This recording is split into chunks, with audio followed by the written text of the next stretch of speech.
It's one of those moments where you can almost feel the temperature in the room change. No shouting, no theatrics.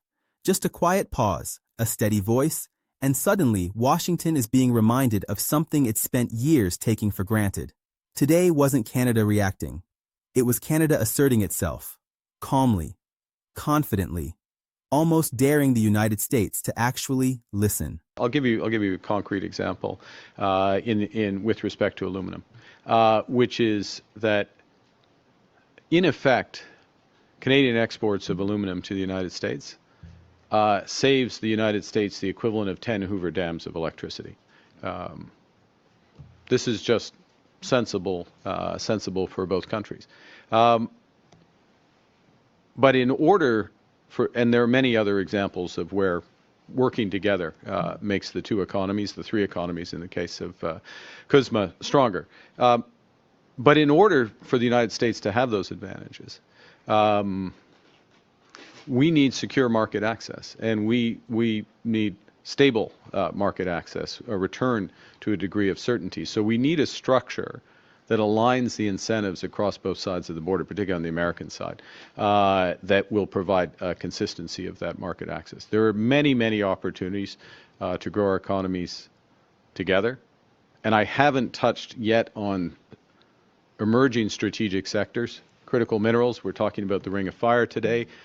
That is an opportunity, first and foremost, for the people of Ontario, including Indigenous peoples resident in Ontario. It's an opportunity for Canada. It's a potential opportunity for the United States, but it's not an assured opportunity for the United States. Mark Carney didn't walk into this moment sounding defensive or rattled. He sounded like someone who knows exactly how much leverage he's holding, and that's what caught people off guard. For years, the dynamic has been predictable. The U.S. pressures, Canada reassures, Canada compromises, Canada absorbs the shock.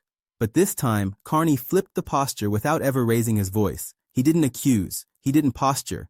He laid out reality, piece by piece, in a way that's hard to argue with if you're being honest. Here's the part most people overlook. Canada isn't asking for special treatment.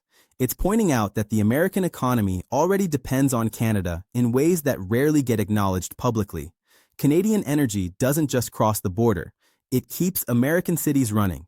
Canadian aluminum, steel, and manufacturing don't just compete. They sustain entire U.S. industries and millions of American jobs. Canadian resources act as shock absorbers when global markets wobble. And Carney made it clear that this isn't charity. It's a partnership. Or at least it's supposed to be. Well, number one, that was the best ad that's ever been run, 12.4 billion views. We wanted to bring it to the attention of the American people. And be very frank, it was President Trump. If he didn't comment on it, rather than 12.4 billion views, it might be 12.4 people viewing it.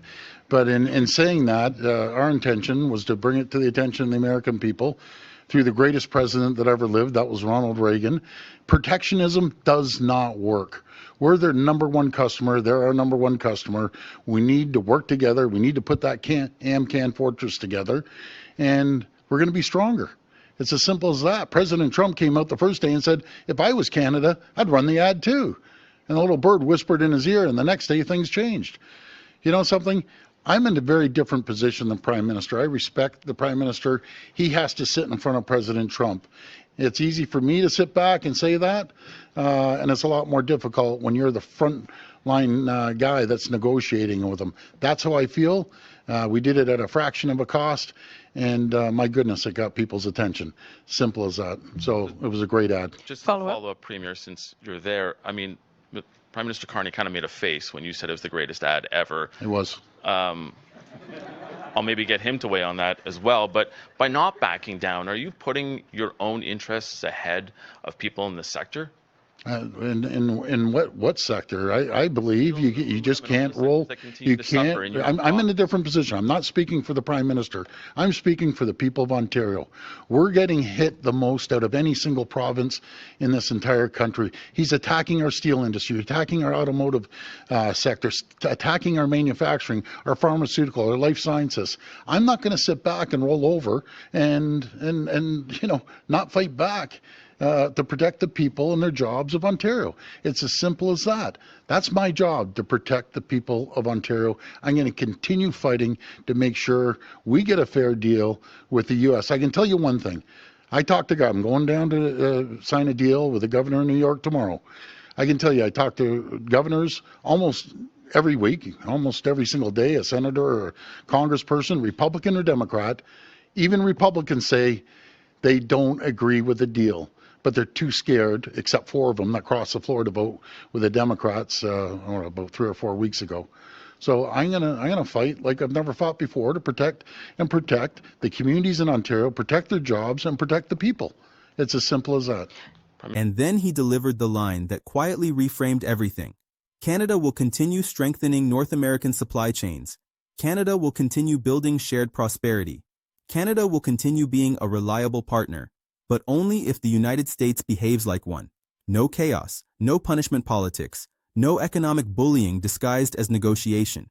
If the U.S. wants the benefits of Canada, it has to stop treating Canada like something to squeeze when it's convenient. That wasn't a threat. That was a boundary. To really understand why this landed the way it did, you have to look at how Carney explained it.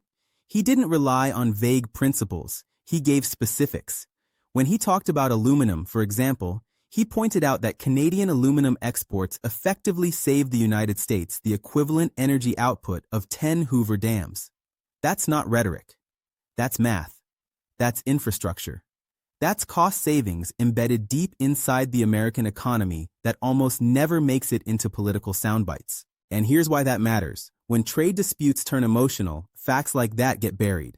But Carney dragged them into the light and said, in essence, this relationship works because it's sensible for both sides.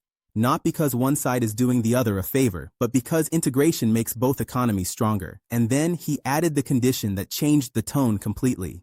For the U.S. to keep enjoying those advantages, Canada needs secure and stable market access, not shifting goalposts, not sudden tariffs, not uncertainty that freezes investment and punishes workers on both sides of the border. Minister Mark Carney, what do you think of this series of conditions that the U.S. trade rep says Canada has to meet in order to extend CUSMA, including bolstering market access to U.S. dairy and addressing the provincial bans on U.S. alcohol? Does this make you feel more encouraged or discouraged about reaching an agreement with U.S. President Donald Trump? And Premier Ford, if you could weigh in afterwards, please. Well, I'll put this in the context. These are a subset of issues of a much bigger discussion. We've been clear about our approach to supply management. We continue to stand by that. We'll continue to protect supply management. And we continue to see tremendous benefits, first and foremost for Canada, but very much for the United States, of pooling resources where possible in the auto sector, in the steel sector, in the aluminum sector, in the lumber for forest products. And we will enter those discussions on the review of CUSMA. That's where the tension really comes from. Stability benefits everyone. Volatility benefits almost no one except politicians who thrive on disruption. Carney also gestured toward the future without overselling it.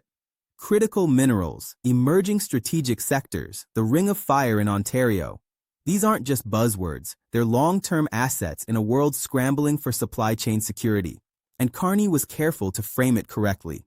These opportunities are first and foremost for Canadians, including Indigenous communities, who live where these resources actually are. They could benefit the United States too, but that benefit is not automatic, and it's not guaranteed. Partnership earns access. Pressure doesn't. Now here's where things get interesting. Just as Carney set the strategic frame, Doug Ford stepped in and changed the energy entirely.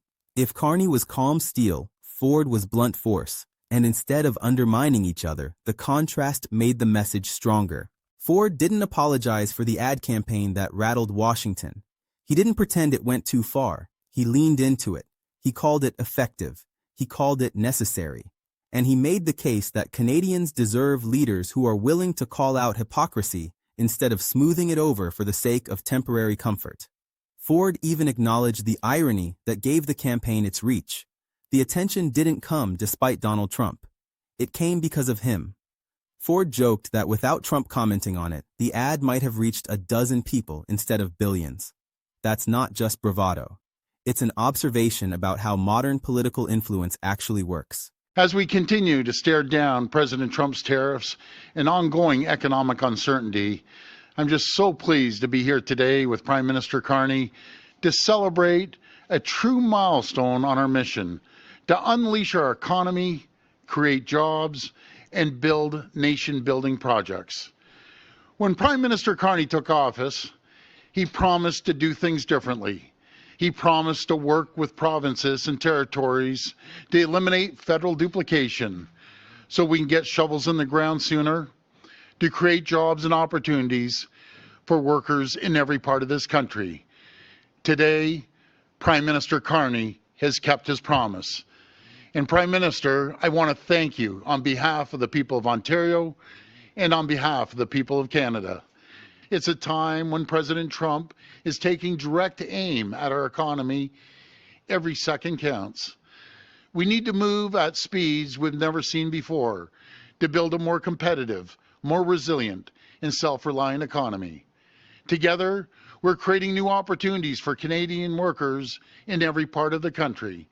As Premier, I've had the privilege to sign agreements, cut red tape, and tear down the barriers to trade with nearly every Canadian province and territory, unlocking $200 billion in growth. And I'm proud to be standing beside Prime Minister Carney today for our biggest accomplishment to date. Friends, we're always stronger when we work together, and together we're going to build great things and keep the true north strong and free. I want to thank the Prime Minister for his collaboration and cooperation, but these are the things we have to move against President Trump and the world. We have to move faster, quicker, immediate, and you can't duplicate everything. We work together and led by the First Nations, which we have a phenomenal relationship with. And we're going to start moving forward. Two things Americans want and the world wants. They want our critical minerals, better known as rare earth minerals down there, and they want our energy. That's the common theme down there. And we're leading the G7 in nuclear, small modular reactors, but we're leading the world in nuclear, clean, green, reliable energy. So we're going to build on that. And our critical minerals are going to get them out of the ground. But the most telling moment wasn't the chest thumping, it was the respect. Ford openly admitted something politicians rarely say out loud. He can afford to be aggressive because Mark Carney has to sit across the table from Donald Trump. Carney has to manage the relationship. Carney has to keep the economy stable while still defending Canada's interests. Ford plays offense, Carney plays strategy, and instead of clashing, those roles complement each other. That's not rivalry, that's coordination. When pressed about whether he was putting his own political interests ahead of affected industries, Ford didn't dodge. He reframed it. He said plainly that Ontario is being hit harder than any other province. Steel, automotive, manufacturing, pharmaceuticals, life sciences. These aren't abstract sectors. They're communities, jobs, supply chains that take decades to build and minutes to destabilize. And here's the detail most people miss. Ford didn't limit his criticism to Democrats or Republicans. He said he speaks regularly with governors, senators, and members of Congress from both parties. Privately, many of them don't agree with the direction of U.S. trade policy. Publicly, most are too scared to say it. That kind of comment doesn't make headlines, but it explains a lot about why the pressure keeps coming even when it doesn't make economic sense. From Ford's perspective, backing down would be the real betrayal. His job, as he sees it, is to protect the people of Ontario, period. And that means fighting harder, not softer, when the pressure increases. Then came the moment that quietly redefined Canada's negotiating posture. When asked about U.S. demands tied to extending the Canada-United States-Mexico agreement, Carney didn't hedge. He put the demands in context and made Canada's position unmistakably clear. Supply management is not up for surrender. Canadian supply chains will be protected. Canadian workers come first. Collaboration is on the table. Capitulation is not. This is where the commentary really matters. For years, critics have accused Canadian leaders of being too cautious, too eager to preserve harmony at the expense of leverage. What Carney demonstrated here is a different model. Calm doesn't mean weak. Diplomatic doesn't mean pliable. You can be open to negotiation while still being firm about what's off limits. In my view, that's what made this moment land so hard. There was no drama for drama's sake, no emotional appeals, just clarity. And Ford, in his closing remarks, tied it all together in a way that resonated beyond trade policy. He framed the current moment not as survival, but acceleration, cutting red tape, eliminating duplication, moving faster on nation-building projects, unlocking internal trade across provinces, over $200 billion in growth already in motion. This wasn't about waiting for Washington to calm down. It was about making Canada stronger regardless. That's the twist most people didn't expect. Instead of freezing under uncertainty, Canada is using the pressure as a catalyst. Critical minerals, clean energy, small modular nuclear reactors. These aren't defensive moves. They're forward-looking bets that reduce vulnerability over time. And here's why that matters politically. Donald Trump's approach relies on leverage through disruption. Flood the system with uncertainty and force the other side to blink. What Ford and Carney signaled today is that Canada isn't blinking. It's adjusting. It's hardening its position while expanding its options. By the end of it, the message was unmistakable. The United States is no longer dealing with a divided or hesitant Canada. It's facing a country that understands its own value and is prepared to act like it. A prime minister who is steady, strategic, and unshakable. A premier who is loud, fearless, and unapologetic. Different styles, same direction. That combination changes the calculus in Washington because this isn't reactive anymore. It's proactive, and it signals that Canada isn't just responding to pressure, it's shaping what comes next. That's the real story, and it's one worth paying attention to. If you found this helpful, consider subscribing. I appreciate you.